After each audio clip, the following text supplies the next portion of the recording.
नमस्कार। आज हम पढ़ेंगे तुर्की आक्रमण और राजपूत प्रतिरोध। भारत पर तुर्कों के आक्रमण का उद्देश्य क्या था? भारत में कौन कौन तुर्क आक्रमणकारी आए थे? महमूद गजनबी का भारत पर 17 बार आक्रमण करना तथा महमूद गजनबी के भारत पर आक्रमण के उद्देश्य क्या थे और महमूद गजनबी के आक्रमणों का भारत पर क्या प्रभाव पड़ा, इन सब के बारे में आज हम पढ़ेंगे। तो शुरू करते हैं। तुर्कों ने 9वीं एवं 10वीं शताब्दी में भारत पर आक्रमण किए। ये मध्य एशिया के गजनी के राजवंश के थे। मैं आगे आपको मैप में बताऊंगी। तुर्क बहुत वीर, साहसी और महत्वाकांक्षी जाति थी। इनका लक्ष्य इस्लाम का प्रचार करना। डॉक्टर आशीर्वादीलाल श्रीवास्तव कहते हैं कि जिस कार्य को अरब के मुसलमानों ने शुरू किया था उसे तुर्कों ने पूरा कर दिया। शुरुआती तुर्क आक्रमण भारत पर जो आरंभिक तुर्क आक्रमण हुए हैं वो गजनी के तुर्कों ने किया।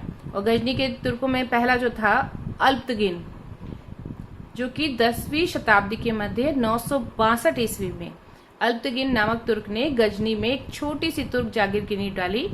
और अल्पतगिन का जो वंश है वो गजनी के नाम पर ही पड़ा और उसे कहा गया गजनबी वंश। 963 ईस्वी में अल्पतगिन की मृत्यु हुई। उसके बाद उसका उत्तराधिकारी बना इसहाक। ये केवल 3 साल तक ही शासन कर पाया और उसके बाद उसका सेनापति बलतगिन ये गजनी की गद्दी पर बैठा, किंतु 972 ईस्वी में भी इसकी मृत्यु हो गई। अब बलतगिन के बाद उसका दास पिराई शासक बना, जो कि अकुशल किंतु महत्वाकांक्षी शासक था। उसके काल में भारत से तुर्कों का संघर्ष शुरू हुआ। पिराई कंपटीशन एग्जाम में कई बार पूछते हैं। इस काल में हिंदू शाही राज्य के शासक जयपाल की सेना ने गजनी पर आक्रमण कर दिया, क्योंकि ये तुर्क आक्रमण कर पिराई जो था वो भारत पर संघर्ष कर रहा था, मतलब युद्ध करने का प्रयास कर रहा था। तो उसी समय हिंदू शाही राज्य का शासक जयपाल की सेना ने गजनी पर आक्रमण किया। इसका मुख्य उद्देश्य था गजनी की बढ़ती हुई सेना को रोकना, किंतु इस सेना को अल्पतगिन के दास और दामाद सुबुक्तगिन ने भगा दिया। किसकी सेना को? जयपाल की सेना को। तथा पिराई को हटाकर वह स्वयं गजनी की गद्दी पर बैठ गया। कौन? सुबुक्तगिन। सुबुक्तगिन ये भी महत्वाकांक्षी शासक था। इसका काल है 977 ईस्वी से 997 ईस्वी। यह खुरासान के सरहदी तुर्क का गुलाम था और 977 में ही इसने गजनी पर अधिकार करके सुबुक्तगिन जो था वो स्वतंत्र शासक हो गया और अपना साम्राज्य पूर्व तथा पश्चिम में फैलाने लगा। सुबुक्तगिन ने भारतीय सीमा पर अधिकार किया। उस समय अफगानिस्तान हिंदू शाही राजा जयपाल के अधीन था। सुबुक्तगिन की सेना ने वहां पहुंच के लमगाम तक पहुंची। दोनों में युद्ध हुआ। जयपाल को सुबुक्तगिन से संधि करनी पड़ी और उसने सुबुक्तगिन को 10 लाख दिरहम और 50 हाथी देना स्वीकार किया। ये कई बार कंपटीशन एग्जाम में पूछा जाता है, कौन से शासक ने ये दिया था, इस तरीके से पूछते हैं। जयपाल ने लाहौर जाकर अपना संधि शर्तें पूरी नहीं की। दोनों के बीच में जो संधि शर्तें थी उसको जयपाल ने लाहौर भेजाकर उसको पूरा नहीं किया। तब सुबुक्तगिन ने लमगान में फिर से लूटपाट शुरू कर दी। 988 ईस्वी में जयपाल ने कालिंजर, कन्नौज, अजमेर इन सब राजाओं के साथ सुबुक्तगिन का सामना किया, लेकिन वह हार गया। 977 ईस्वी में सुबुक्तगिन की मृत्यु हो गई। उस समय उसके साम्राज्य में अफगानिस्तान, खुरासान, बल्ख और भारत की पश्चिमोत्तर सीमा के कुछ प्रदेश थे। आगे हम मैप में देखेंगे। डॉक्टर ईश्वरी प्रसाद कहते हैं, यद्यपि सुबुक्तगिन के आक्रमणों द्वारा भारत विजय तो नहीं हुई, तथापि मुसलमानों को उस मार्ग का ज्ञान अवश्य हो गया जिस पर चलकर बाद में उन्होंने भारत में मुस्लिम साम्राज्य की स्थापना की। 997 ईस्वी में सुबुक्तगिन की मृत्यु हो गई। उसके बाद महमूद गजनबी गद्दी पर बैठा। इसका पूरा नाम था, वैसे महमूद गजनबी का कार्यकाल था 998 ईस्वी से 1030 ईस्वी इसका शासनकाल है। पूरा नाम इसका अब्दुल कासिम महमूद। इसका जन्म हुआ 1 नवंबर 971 ईस्वी। कई बार इसका पूरा नाम कॉम्पिटिशन एग्जाम्स में पूछते हैं। ये सुबुक्तगिन का जो था ज्येष्ठ पुत्र यानी बड़ा पुत्र था। हेरात, तैशापुर तथा खुरासन आदि क्षेत्रों पर विजय के बाद उसके पिता यानी सुबुक्तगीन ने उसका सुबुक्तगीन का साथ देने पर सुबुक्तगीन ने महमूद को खुरासन का सूबेदार बना दिया। सुबुक्तगीन की मृत्यु के कुछ समय पहले ही दोनों के संबंध में तनाव हो गया था, यानी सुबुक्तगीन और महमूद गजनबी के बीच में थोड़ा तनाव हो गया। तो सुबुक्तगीन ने अपने छोटा पुत्र था इस्माइल, उसको अपना उत्तराधिकारी बना दिया। चूंकि ये महत्वाकांक्षी शासक था तो इसका उद्देश्य था महमूद गजनबी का साम्राज्य विस्तार करना। उसने खुरासन तथा बुखारा के आधे भाग पर अधिकार कर लिया और स्वयं को स्वतंत्र शासक घोषित कर सुल्तान की उपाधि धारण करी।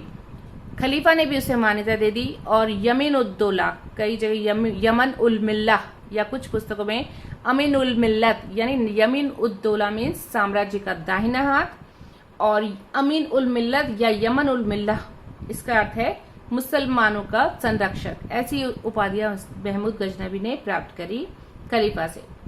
महमूद ने सिस्तान, गरिस्तान, ख्वारिज्म तथा गौर आदि राज्यों को जीतकर अपने साम्राज्य में मिला लिया। उसके बाद उसका ध्यान भारत की ओर गया। अब भारत पर उस पर आक्रमण के शुरुआती उद्देश्य क्या थे? इस्लाम का प्रचार करना, भारत की धन संपदा को लूटना और साम्राज्य विस्तार करना। तो मैंने आपको पहले भी बताया कि महमूद गजनबी ने भारत पर 17 बार आक्रमण किए। ये सर हेनरी इलियट, लैंडपूल और डॉक्टर ईश्वरी प्रसाद आदि जो विद्वान हैं, इन्होंने बताया कि महमूद ने 1000 ईस्वी से 1027 ईस्वी के बीच भारत पर 17 बार आक्रमण किए थे। तो हम 1 बाय 1 इसका अध्ययन करेंगे, कहाँ कहाँ कैसे कैसे इससे आक्रमण किए थे और उस समय कौन कौन से राजा थे। ये महमूद गजनबी के आक्रमण काल का भारत है। ये आप देख रहे हैं, ये पूरा एरिया, ये मैप है भारत का। ये जो पूरा एरिया आप देख रहे हैं, इसमें जो लाइनिंग है, ये जितनी भी लाइनिंग है, ये महमूद गजनबी का साम्राज्य है। ये जो गजनी वाला है, ये पूरा एरिया महमूद गजनबी का साम्राज्य है। और यहाँ पर मैप में जो आपको ब्लैक ब्लैक स्पॉट दिख रहे हैं, ये बड़े बड़े स्टार की तरह है, यहाँ महमूद गजनबी ने भारत में आक्रमण किया। आप कोशिश करिए, मैप को जितना स्टडी करेंगे उतना आपको ये अच्छे से याद हो पाएगा। हिस्ट्री में तो मैप बहुत हेल्पफुल है। पहला आक्रमण 1000 ईस्वी में महमूद ने सबसे पहले पंजाब के राजा जयपाल पर आक्रमण किया और दोनों के बीच में पेशावर के पास युद्ध हुआ। महमूद ने जयपाल और उसके पुत्र और पौत्रों को बंदी बना लिया। हिंदू शाही राज्य के कुछ नगरों और दुर्गों पर अधिकार करके महमूद फिर से गजनी लौट गया। दूसरा आक्रमण किया उसने 1001 ईस्वी में, यानी फिर से भारत आया। सीमांत नगरों तथा दुर्गों पर आक्रमण कर उसने उन प्रदेशों को अपने राज्य में मिला लिया। आपने मैप में देखा है उसका एरिया। तीसरा आक्रमण 1003 ईस्वी में महमूद ने झेलम नदी के पास भैरा नामक स्थान पर, कई बार पूछा जाता है तीसरा आक्रमण महमूद गजनबी ने कहाँ किया, तो आपको याद रखना है भैरा नामक स्थान पर, जो कि झेलम नदी के तट पर स्थित है। वहां का राजा उस समय राय बाजीराव था, जिसने हिंदू शाही में गजनी के अधिकारियों को बहुत तंग किया था। इसलिए वह जयपाल के पुत्र आनंदपाल का सामंत था, तो इसी वजह से इसने भैरा पर आक्रमण किया। महमूद ने उसको सबक सिखाना चाहा, इसको राय बाजीराव को, क्योंकि इसने काफी गजनी के अधिकारी को तंग किया था, तो उस पर आक्रमण कर उसे हरा दिया। राय बाजीराव को महमूद गजनबी ने हरा दिया। ऐसी स्थिति में बाजीराव ने आत्महत्या कर ली और भैरा का महत्वपूर्ण सैनिक दुर्ग जो था वो गजनी में मिला लिया गया। महमूद ने यहाँ से भी बहुत ज्यादा धन संपदा लूटी और कई लोगों को बलपूर्वक मुसलमान बना दिया। चौथा आक्रमण 1005 ईस्वी में महमूद ने मुल्तान पर किया। उस समय वहां का शासक था अब्दुल फतेह दाऊद, जो कि शिया मत का अनुयायी था। दाऊद द्वारा सहायता मांगने पर आनंदपाल ने महमूद को रोकने के लिए प्रयास तो किया, किंतु वह हार गया। अब महमूद ने दाऊद को भी हरा दिया। दाऊद को उसे संधि करनी पड़ी। दाऊद ने कहा उसे कि इसे इस्लाम के कट्टर सिद्धांतों का मैं पालन करूंगा और 20,000 दिरहम वार्षिक कर चुकाऊंगा। ये दाऊद ने महमूद गजनबी को यहाँ पर संधि के तहत बताया, कहा। महमूद ने क्या दाऊद को हटा दिया और महमूद ने नवासा शाह, जो कि जयपाल का पौत्र था, जिसका मूल नाम सेवकपाल था, जिसे महमूद ने बलपूर्वक मुसलमान बना लिया था, उसने मुल्तान का राज्यपाल उसको बना दिया। किसको? नवासा शाह को, जो कि जयपाल का पुत्र था और उसका मूल नाम सेवकपाल था। उसको मुल्तान का राज्यपाल बनाकर नवासा शाह को, और महमूद वापस गजनी लौट गया क्योंकि काशगर के सुल्तानों ने गजनी के कुछ भागों पर अधिकार कर लिया था, इसलिए उसे वापस गजनी लौटना पड़ा। पांचवा आक्रमण 1007 ईस्वी में महमूद के लौटते ही नवासा शाह ने इस्लाम को त्यागते हुए फिर से जैसे ही वो गजनी लौटा, और नवासा शाह यानी जो कि सेवकपाल था, उसने अपने आप को मुल्तान का स्वतंत्र शासक घोषित कर दिया। महमूद ने आक्रमण करके उसे फिर से परास्त किया और अब की बार 4 लाख दिरहम जुर्माने के रूप में वसूल किए तथा सेवकपाल को कैद में डालकर दाऊद को फिर से शासक बना दिया, जो कि मुल्तान का पहले से ही शासक था। उसको हराकर नवासा शाह को गद्दी पर बैठाया, जो कि सेवकपाल था उसका मूल नाम। फिर सेवकपाल ने जब रिवोल्ट किया तो महमूद ने उसे फिर से हरा के 4 लाख दिरहम जुर्माने के रूप में वसूल किया और फिर से दाऊद को मुल्तान का शासक बना दिया। छठा आक्रमण 1008 ईस्वी में आनंदपाल महमूद से अपने पिता की पराजय का बदला लेना चाहता था। इसलिए आनंदपाल कौन है? जयपाल का पुत्र। इसलिए उसने ग्वालियर, उज्जैन, कालिंजर, कन्नौज आदि के राजाओं तथा मुल्तान के खूबकर जाति, इन सब ने मिलकर महमूद गजनवी के विरुद्ध एक संघ बना लिया, मजबूत संघ बनाने की कोशिश करी। महमूद गंगा यमुना दोआब के बहुत जो समृद्ध क्षेत्र था उसको लूटना चाहता था, और वो यह भी जानता था कि अगर भारत में आगे बढ़ना है, भारत में अपना स्थान बनाना है, तो आनंदपाल को हराना बहुत जरूरी है। इसलिए 1008 में उसने आनंदपाल पर आक्रमण किया। वेहिद नामक स्थान पर महमूद तथा आनंदपाल में युद्ध हुआ। वेहिद ये जगह पूछी जाती है कई बार कंपटीशन एग्जाम में, जिसमें भारतीय तुर्कों पर हावी रहे, यानी भारत के लोग उस समय बहुत स्ट्रांग रहे तुर्कों के सामने, किंतु अचानक बारूद के विस्फोट से आनंदपाल का हाथी घायल हो गया और वह युद्ध क्षेत्र से चला गया।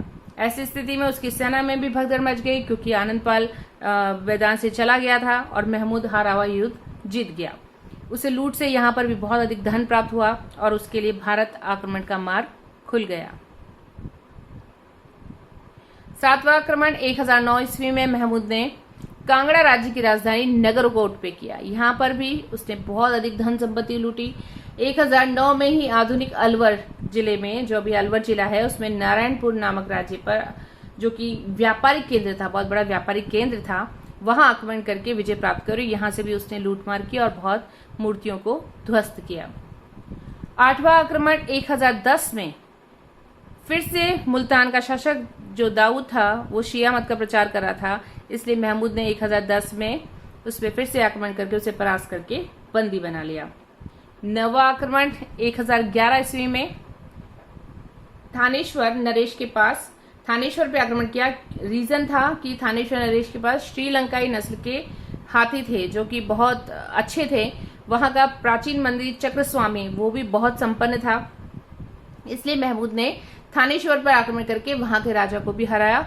और ऐसी स्थिति में उस युद्ध में बहुत आम जन भी मारे गए। वहां भी उसने कई मूर्तियों को ध्वस्त कर दिया तथा चक्रवाक स्वामी की मूर्ति को उसने गजनी में ही मस्जिद की सीढ़ी के नीचे लगा दिया। 10वां आक्रमण 1013 ईस्वी में आनंदपाल के बाद उसका पुत्र त्रिलोचन पाल गद्दी पर बैठा। महमूद ने 1013 में उस पर भी आक्रमण करके उसे हरा दिया। त्रिलोचन पाल भागकर कश्मीर चला गया, फिर वहां से पंजाब चला गया। महमूद ने कश्मीर के सेनापति तुंग को भी पराजित करके कश्मीर में लूटपाट की और सैकड़ों लोगों को जबरदस्ती मुसलमान बनाकर अपना दास बना लिया। 11वां आक्रमण 1015 ईस्वी में महमूद ने कश्मीर के लोहगढ़ दुर्ग पर आक्रमण कर किया, किंतु विवश होकर उसे वहां से भी गजनी लौटना पड़ा। ये महमूद की पहली असफलता थी। 12वां आक्रमण 1018 और 19 के बीच में किया बुलंदशहर पर। वहां का राजा उस समय हरिदत्त था। उसने क्या बिना युद्ध किए ही घुटने टेक दिए और अपने अनुयायी सहित वो मुसलमान बन गया। तो बुलंदशहर पर बहुत आसानी से उसने कब्जा कर लिया। महमूद ने मथुरा पर भी आक्रमण किया। मथुरा के निकट महावन में यदुवंशी राजा कुलचंद से भी उसका सामना हुआ, किंतु वह भी हार गया। फिर कुलचंद ने आत्महत्या कर ली और फिर उसने मथुरा पे भी अधिकार करके मथुरा के मंदिरों और मूर्तियों को ध्वस्त कर दिया। मथुरा की लूट में उसे 30 मन सोना और 2 कीमती रत्न नीलम और 185 हाथी 185 हाथी उसे प्राप्त हुए। और इसी समय उसने कन्नौज पर भी आक्रमण कर दिया। यानी 1018 से 19 के बीच में बुलंदशहर, मथुरा और कन्नौज पर भी आक्रमण किया। कन्नौज में उस समय गुर्जर प्रतिहार वंश का राजा राज्यपाल शासन कर रहा था।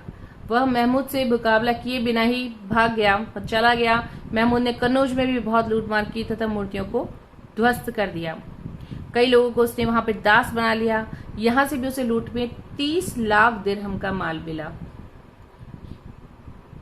13वां आक्रमण 1020 ईस्वी में कन्नौज नरेश की कायरता से क्रुद्ध होकर जो कालिंजर के चंदेल शासक विद्याधर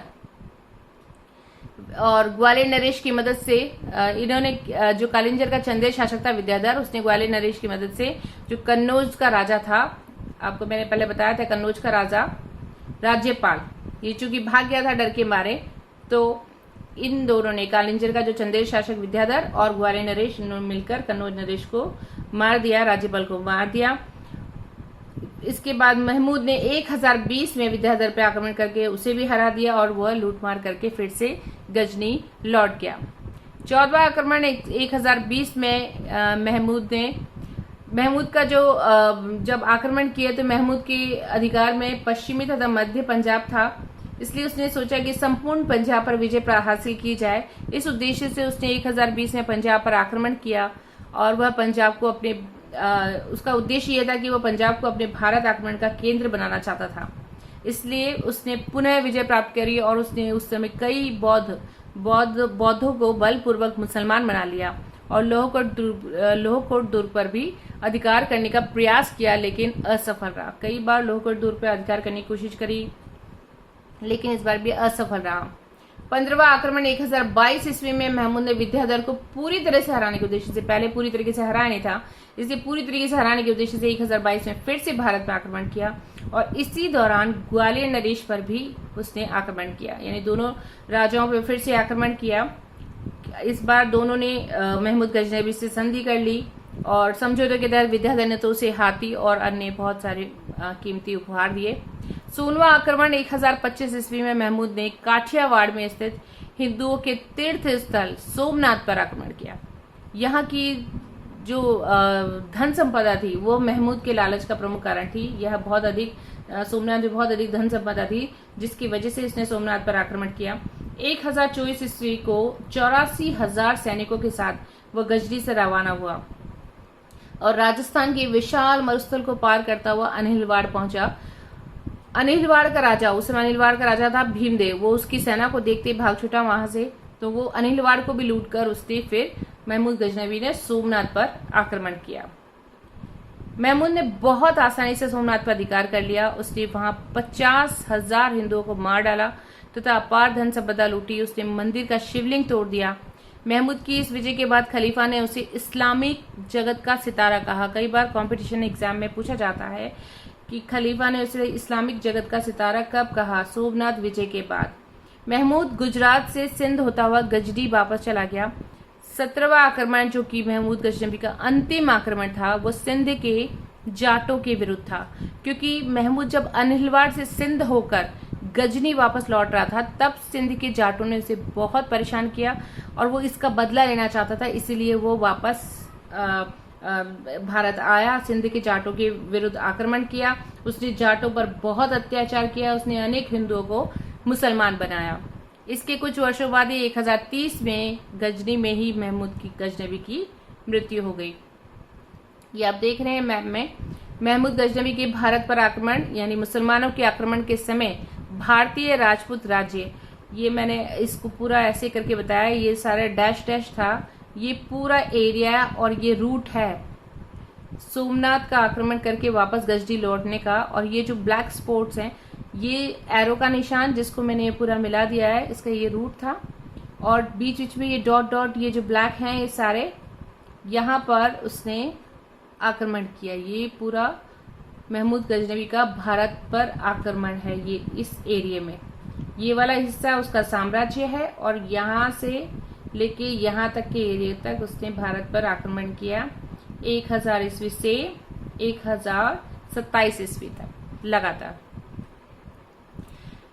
महमूद के आक्रमण के उद्देश्य क्या थे? मेन उद्देश्य धन प्राप्त करना। उसने न केवल ज्वालामुखी मंदिर, जो कि कांगड़ा, मथुरा, सोमनाथ, इन सब मंदिरों को लूटा, बल्कि बगदाद को भी बहुत जमकर लूटा था इस समय। और इस धन से उसने गजनी को बहुत खूबसूरत बनाया, विद्वानों को संरक्षण दिया। इसके अलावा लूटे हुए धन से सैनिक अभियान चलाए।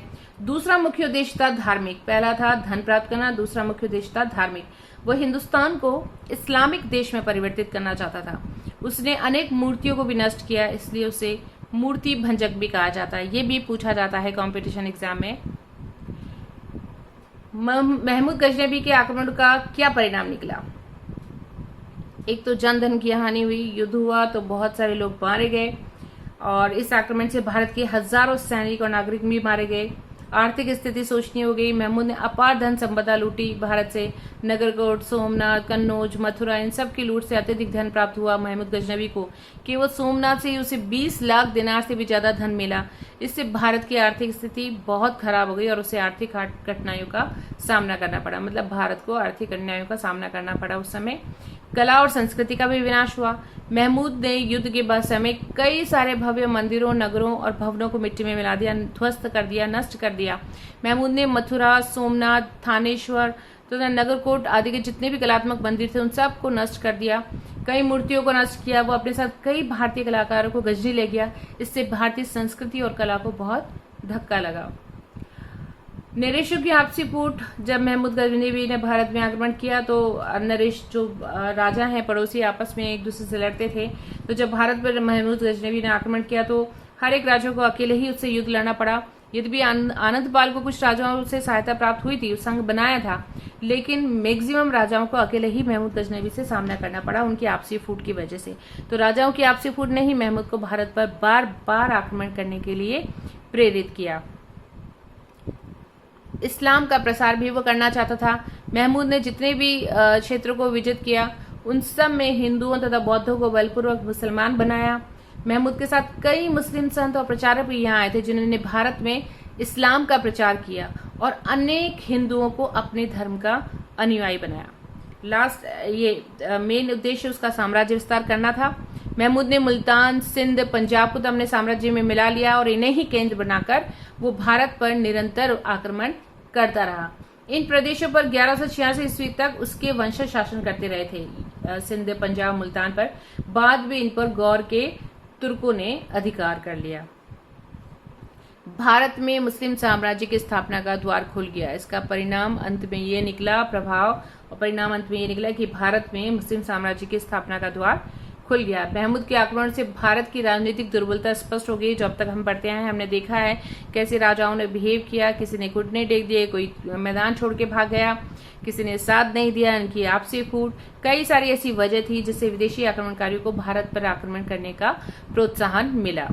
अब सिंध, पंजाब और मुल्तान के मार्ग से भारत में आसानी से मुस्लिम साम्राज्य स्थापित किया जा सकता था क्योंकि इन एरियो पे तुर्कों ने अधिकार कर लिया था। तो यहाँ से भारत पर आक्रमण करना बहुत आसान हो गया था।